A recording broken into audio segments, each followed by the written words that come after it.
They say life is a collection of moments, some that define us, others that break us, but all shaping the person we become.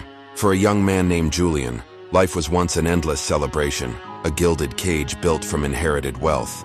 He lived in a sprawling mansion, his days a blur of extravagant parties, fast cars, and fleeting pleasures.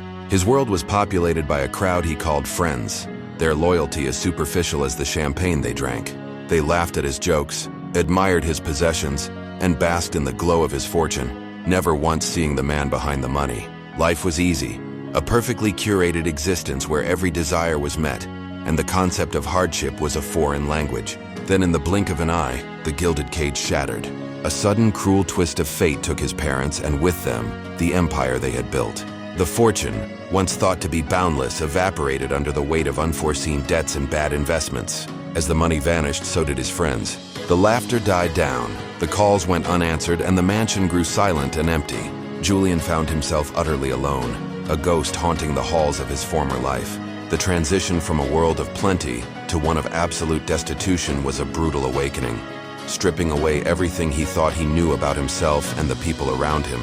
In the depths of his despair, adrift in a sea of loss and betrayal, a memory surfaced. He heard his father's voice, a calm, steady echo from a time when life was simpler. "A man who wants to rise has to change and do better," his father had told him once, a piece of advice Julian had dismissed in his youthful arrogance. Now those words resonated with a profound clarity. They were not just a suggestion, but a lifeline, a map out of the darkness. The wisdom he had ignored was now the only inheritance he had left, more valuable than any fortune. That echo of wisdom ignited a flicker of hope in the ruins of his life. With nothing left to lose, Julian found a strength he never knew he possessed.